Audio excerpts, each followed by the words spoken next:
Hi friends, very healthy good afternoon to you all. This is Pratiksha Avasti and I welcome you all to PIIT Institute of Management and Computer Applications.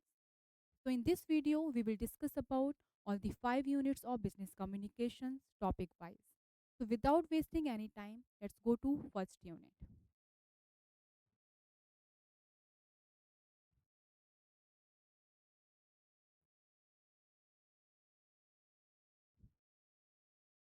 So in first unit, we will discuss about the meaning of business communication, importance of business communication and the objectives of business communication. क्या definition हो सकती है business communication की? Why business communication plays a very important role nowadays, ये चीज़ हम इसमें discuss करेंगे. And what are the objectives of business communication. आप किसी से कम्युनिकेट कर रहे हैं, किसी से आप किसी के सामने अपनी बात रख रहे हैं, उसके क्या क्या ऑब्जेक्टिव्स हो सकते हैं एज अ बिजनेस के पॉइंट ऑफ व्यू के according. Second we will discuss about the forms of communication. Forms of communication क्या क्या होते हैं? There are four types of forms of communication like informal communication, non verbal communication, formal communication and verbal communication. Third things we will discuss about the communication model and the process of communication. अगर देखा जाए process of communication is very important questions. Mostly ये questions आते हैं process of communication. तो unit one का जो most important question है जो आपको मार्क करना है as a important question, that is process of communication. Fourth point की अगर मैं बात करूं, that is principles of effective communication. अगर प्रिंसिपल्स ऑफ इफेक्टिव कम्युनिकेशन की बात करूं मैं, प्रिंसिपल का मतलब ये होता है कि आप कैसे इफेक्टिवली किसी के साथ कम्युनिकेट कर सकते हो. अगर आप किसी से कोई भी बात रखना चाहते हो, किसी के सामने आप किसी से कम्युनिकेट करना चाहते हो, तो आप कैसे अपनी बातों को मोर इफेक्टिवली बनाएंगे कि सामने वाला आपकी बात को समझ सके. तो इसको हम बोल सकते हैं 7 C's of communication as well. Now in second unit we will discuss about the corporate communication. अगर मैं कॉरपोरेट कम्युनिकेशन की बात करूं, इट मीन्स वर्किंग प्लेस, जहां पर आप काम कर रहे हो, related to your organisation, your company, your institute. So corporate communication में अगर देखा जाए तो definitely formal and informal communication की बात होगी. आप कैसे फॉर्मली किसी से बात करेंगे एंड कैसे इनफॉर्मल आप किसी से बात करेंगे. अगर देखा जाए मैनेजमेंट में 3 लेवल्स होते हैं. पहला होता है top level of management, second होता है आपका middle level of management and third होता है आपका लोअर लेवल ऑफ मैनेजमेंट. सो अगर आप टॉप लेवल ऑफ मैनेजमेंट से बात करना चाहते हैं, आप डायरेक्टली किसी से कम्युनिकेट नहीं कर पाएंगे. If you want to talk with top level of management, what you have to do, you have to maintain the hierarchy. आपको रूल्स रेगुलेशंस को फॉलो करना होता है. जहां आप रूल्स एंड रेगुलेशंस फॉलो करते हैं, that process is known as formal communication. और जहां हम इनफॉर्मल कम्युनिकेशन की बात करें, इनफॉर्मल कम्युनिकेशन वो प्रोसेस है जहाँ पे हम कोई भी रूल्स रेगुलेशंस को फॉलो नहीं करते, कोई भी हायरार्की हम मेंटेन नहीं करते. It's totally depends upon your mutual understanding. आपके रिलेशंस कैसे बिल्डअप हैं उस पर्सन के साथ, and you can directly communicate with everyone. ये होता है हमारा informal communication. We will discuss deeply in the next video जब हम यूनिट 2 को डिस्कस करेंगे. Then we will discuss about networks of communication in unit 2. This is also very important question. इसको double tick कर रही हूँ मैं. Then grapevine communication. अगर मैं ग्रेव वाइन कम्युनिकेशन की बात करूं, ये एक तरीके से इनफॉर्मल कम्युनिकेशन का पार्ट है और हम बोल सकते हैं कि ग्रेव वाइन कम्युनिकेशन को भी इनफॉर्मल कम्युनिकेशन कह सकते हैं. ग्रेव वाइन कम्युनिकेशन के भी कुछ टाइप्स होते हैं, we will discuss. And barriers in communication. Barrier in communication की बात करूं तो it is very important question. हर प्रीवियस पेपर में अगर आप देखेंगे तो बैरियर्स ऑफ कम्युनिकेशन रहेगा ही उसमें. तो बैरियर्स इन कम्युनिकेशन का मतलब ये हो जाता है कि whenever you are going to communicate with someone, उस बीच में जो डिफ़िकल्टीज आती हैं, जो प्रॉब्लम्स क्रिएट होती है जब आप किसी के साथ कम्युनिकेट कर रहे हैं, वो प्रोसेस कहते हैं उसको हम बैरियर्स इन कम्युनिकेशन. तो इसमें हम दो चीज़ डिस्कस करेंगे, what are the barriers of communication and how you can overcome with barriers of communication. फिर हम इसमें डिस्कस करेंगे ग्रुप डिस्कशंस के बारे में. And mock interview. Mock interview एक ऐसा प्रोसेस है जहाँ लाइक फाइनल इंटरव्यू जो आप देने जाते हैं उससे पहले की जो प्रैक्टिस होती है, that process is known as mock interview. Then we will discuss करेंगे सेमिनार।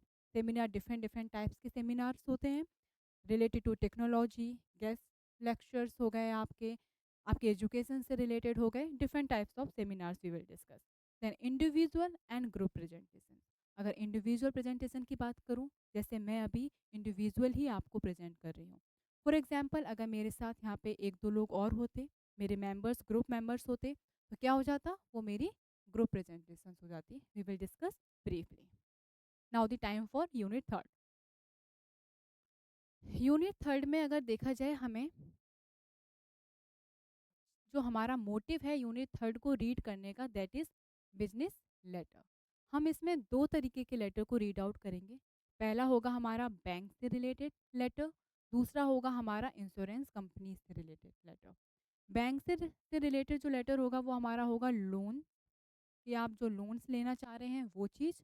और इंश्योरेंस कंपनी से रिलेटेड होगा, फॉर एग्जांपल जैसे आपकी कार है, कार का कभी एक्सीडेंट हो गया, आपकी बाइक का एक्सीडेंट हो गया, तो आप इंश्योरेंस क्लेम करना चाहते हैं, तो वो किस तरीके से करेंगे। तो यहाँ पर हम दो तरीके के लेटर्स सीखेंगे यूनिट थर्ड में, दैट इज बैंक से रिलेटेड एंड इंश्योरेंस कंपनी से रिलेटेड।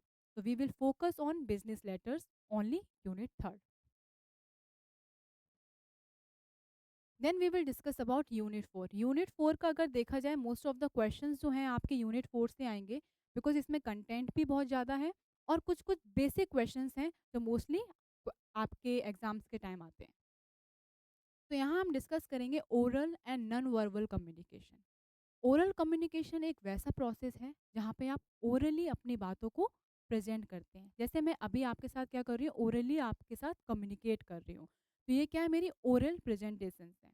अगर मैं आपको नॉन वर्बल कम्युनिकेशन की बात करूँ, तो नॉन वर्बल कम्युनिकेशन एक ऐसा प्रोसेस होता है जहाँ पे ना ही आप ओरली प्रेजेंट कर रहे हो, ना ही आप किसी चीज़ को लिख रहे हो, with the help of your symbols, your body language और योर पर्सनैलिटी के बेसिस पे, योर जेस्चर्स के बेसिस पे जो आप प्रेजेंट करते हो, that is known as non verbal communication. ये यूनिट फोर का फर्स्ट पॉइंट है। सेकंड हम लोग डिस्कस करेंगे प्रिंसिपल्स ऑफ ओरल प्रेजेंटेशन। क्या क्या प्रिंसिपल्स हैं जो आपके ओरल प्रेजेंटेशंस को इफेक्टिव बनाते हैं। Third we will discuss about factors affecting presentations. At the time जब आप प्रेजेंटेशंस दे रहे हो, क्या क्या फैक्टर्स हैं जो आपकी प्रेजेंटेशंस को इफेक्ट करते हैं, that is also we will discuss in unit four. Then effective presentation. Effective से आपको समझ में ही आ रहा होगा कि कैसे आप अपनी प्रेजेंटेशन स्किल्स को इफेक्टिवली प्रेजेंट कर सकते हो। क्या क्या चीज़ें हैं जो आपको ध्यान में रखना है, आपको पॉइंट को नोट करना है eight the time of your presentation. क्या क्या वो स्किल्स होती हैं जो आपकी प्रेजेंटेशन को क्या करेंगी, मोर इफेक्टिवली प्रेजेंट करेंगी। Then your body language. Body language plays a very important role, because ये शो करता है what type of personality you are carry. आपकी पर्सनैलिटी कैसी है, कितने कॉन्फिडेंट हैं आप अपने मटेरियल्स को लेके। So body language we will discuss. Para language के बारे में डिस्कस करेंगे हम। Effective listening. अगर मैं लिसनिंग की बात करूं, चाहे वो बिजनेस कम्युनिकेशन से रिलेटेड हो, चाहे आप ऑर्गेनाइजेशन में कोई भी मीटिंग हो रही है, कुछ भी हो रही है, आप सिर्फ बोलेंगे नहीं, आपको क्या करना है, आपको इफेक्टिव लिसनिंग, आपको दो पर्सन की तरह बिहेव करना होगा। आपको इफेक्टिवली बोलना भी है, इवन इफेक्टिवली आपको सुनना भी है, देन ही आप किसी एक प्रॉपर डिसीजन पे आ पाते हैं। तो effective listening is also very important for the success of your organisation as well as for your personality growth. Then your interview skills. Interview skills भी हम यूनिट फोर में डिस्कस करेंगे, बिकॉज इंटरव्यूइंग स्किल्स ये show करता है कि आप at the time of interview, जब आप कहीं जाते हो, इंटरव्यूअर आपसे क्वेश्चंस करते हैं, तो क्या क्या चीज़ें हैं जो आपको अपनी स्किल्स को डेवलप करने में हेल्प करती हैं, तो you can easily crack your interview the competitive markets में। देन है आपका राइटिंग रेज्यूमे एंड लेटर्स और एप्लीकेशन। अगर इंटरव्यू स्किल्स आप डेवलप कर रहे हो अपनी, तो डेफिनेटली आपको रेज्यूमे भी बनाना आना चाहिए। अगर आप कहीं इंटरव्यू देने जा रहे हैं और आप वहाँ पे आपके पास आपको यही नहीं पता है कि रिज़्यूमे ही नहीं है, आपको रिज़्यूमे ही बनाना नहीं आता है, तो आप तो पहले ही आपको रिजेक्ट कर दिया जाएगा। तो यूनिट 4 में हम किस चीज़ पे फ़ोकस करेंगे? आपके रिज़्यूमे पे भी फ़ोकस करेंगे, आपको कैसे रिज़्यूमे बनाना है एंड दूसरा आप कैसे लेटर्स लिखेंगे, जो कि हम यूनिट 3 में भी डिस्कस करेंगे लेटर्स के बारे में एंड साथ-साथ में हम यहाँ पर क्या एप्लीकेशंस पे भी डिस्कस करेंगे। अगर मैं यहाँ पर देखूँ कि क्या-क्या मोस्ट इम्पोर्टेंट क्वेश्चंस बन सकते हैं यूनिट 4 में, तो पहला तो आपका ये वाला बनेगा, इसको मैं स्टार बना देती हूँ, that is oral and non verbal communication. दूसरा आपका बनेगा इफ़ेक्टिव प्रेजेंटेशन स्किल्स, इसको मैं मार्क कर देती हूँ, इम्पोर्टेंट क्वेश्चन। फिर है आपका इफ़ेक्टिव लिसनिंग एंड आपका writing resume and interviewing skills. आपको इन चीज़ों पे मोर फोकस करना है एंड मोस्टली लेटर्स और एप्लीकेशंस में मोर देखा जाए तो 15 मार्क्स के जो क्वेश्चंस होते हैं उसमें ये वाले क्वेश्चंस ज़्यादातर पूछे जाते हैं। Then we will go to unit 5। Unit 5 में हम लोग डिस्कस करेंगे मॉडर्न फॉर्म्स ऑफ कम्युनिकेशन, क्या पहले के टाइम में और अभी के टाइम में क्या-क्या चेंजेस आए हैं कम्युनिकेशन में। किस पहले कैसे कम्युनिकेट हम करते थे और आज के टाइम पे टेक्नोलॉजी की हेल्प से हम कैसे कम्युनिकेट करते हैं, ये चीज़ हम डिस्कस करेंगे। देन इंटरनेशनल कम्युनिकेशन, कि इंटरनेशनली आप कम्युनिकेट कैसे करोगे, क्योंकि बिज़नेस कम्युनिकेशन हम डिस्कस कर रहे हैं। बिज़नेस क्या करती है? अपने ऑर्गेनाइजेशन को अपने प्रॉफिट को जनरेट करने के लिए वो डिफरेंट डिफरेंट कंपनीज़ के साथ, डिफरेंट डिफरेंट कंट्रीज़ के साथ टाई अप करने की कोशिश करते हैं। तो क्या है, इंटरनेशनली कम्युनिकेशन के बारे में हम डिस्कस करेंगे। कल्चरल सेंसिटिवनेस, कल्चरल से पता चल रहा होगा different peoples belongs to different religion, different society. तो इसमें ये बताया जा रहा है कि हमें इक्वल ही सारे कल्चर्स को रिस्पेक्ट करना है, इम्पोर्टेंस देना है। तो यहाँ पर हम कल्चर सेंसिटिवनेस के बारे में डिस्कस करेंगे and writing and presenting in international situations, कैसे आप किसी भी चीज़ को प्रेजेंट करोगे eight the time of international situations में। तो ये हम यूनिट 5 में डिस्कस करेंगे। अगर इसमें मैं मोस्ट इंपॉर्टेंट क्वेश्चंस की बात करूं, तो यहाँ पे modern forms of communication is very important, इसको मैं मार्क कर दे रही हूँ and international communication is also very important. Culture sensitiveness की बात करूँ, मोस्ट ऑफ द क्वेश्चंस यहाँ से नहीं आते कल्चर सेंसिटिवनेस से, बट देन ऑल्सो हो सकता है कि ऑप्शंस में ये आ जाए। इट्स अ वेरी इजी, बहुत सिंपल है, you can write its own words as well. तो इस पे भी हम फोकस करेंगे। So that's all we will discuss in the next video. So thank you, bye bye, and take care.